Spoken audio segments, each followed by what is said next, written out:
Баршаңызға қайырлы күн достар, менің каналыма қош келдіңіздер.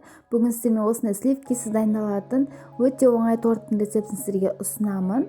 Өте дәмді, өте нәзік болып шығады. Міндетті түрде видеоның соңына дейін қараңыздар.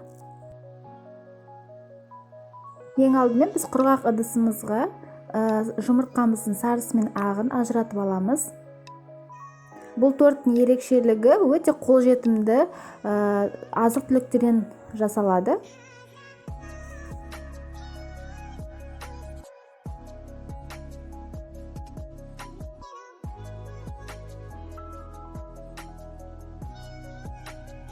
Мен жұмыртқамды ажыратып алдым.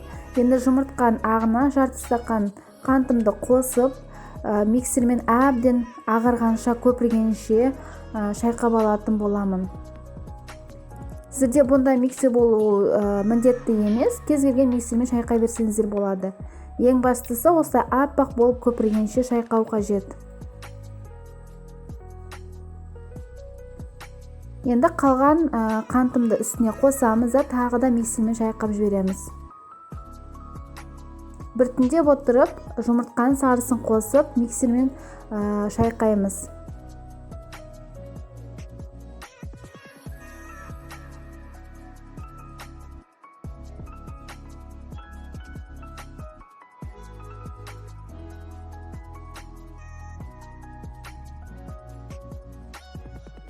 Мен шайқап алдым. Сізде осындай консистенцияда болып шығу қажет.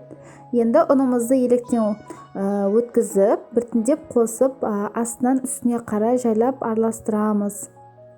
Біркелкі болуы қажет. Және де осындай силиконовый лопаткамен араластырасыздар.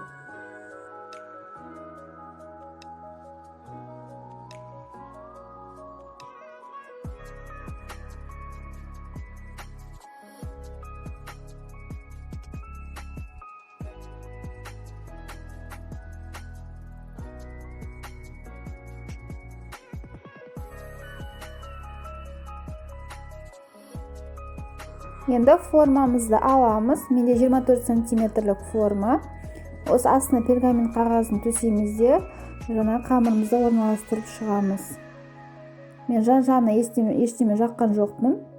Және видеода көрсетілгендей етіп біркелкі болу үшін осылай істеп шығыңыздар. Сонда тегіс болып шығады сіздердің бисквиттарыңыз. 150 градусқа 50 минутқа жібереміз. Міне біз бисквитіміз дайын болды. Осындай ағаш таяқшасымен тексеріп алыңыздар.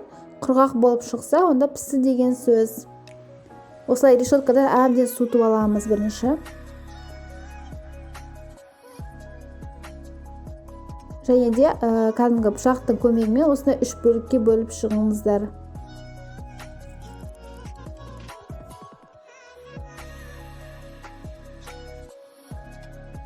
Енді біз тортымызға сметана крем жасайтын боламыз.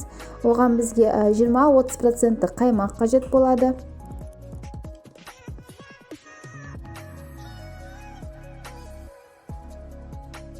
Үстіне біз қант ұнтағын қосамыз.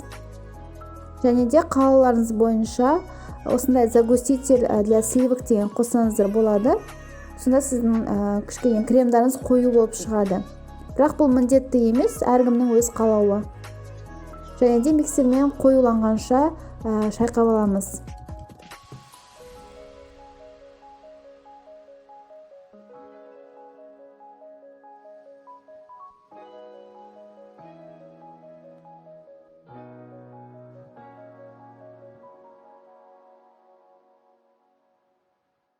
Енді біз тортымызды жинайтын боламыз. Бір коржымызды алып, пропитка жасаймыз. Пропитканы мен сүтпен жасадым. Негізі әркімнің өз қалауы, кез келген пропитка бола береді. Және үстіне кремімізді жағып, тортымызды жинаймыз.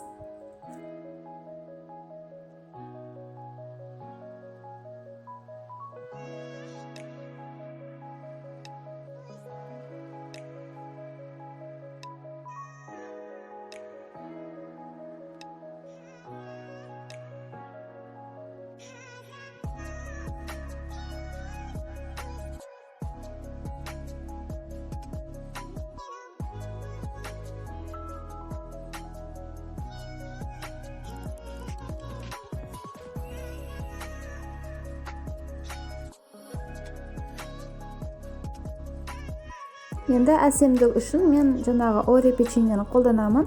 Негізі әсемдеу әркімнің өз қалауы бойынша.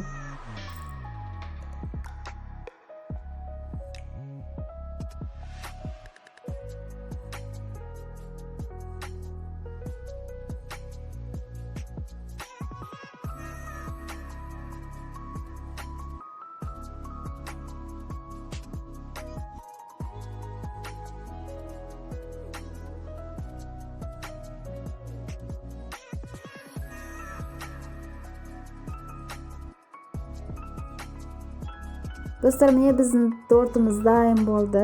Өте әдемі әрі тез оңай дайындалады. Міндетті түрде дайындап көріңіздер. Егер видео ұнаған болса, менің каналыма тіркеліп, лайк басып, комментарий қалдырып кетіңіздер. Сіздермен болған Әйгерім.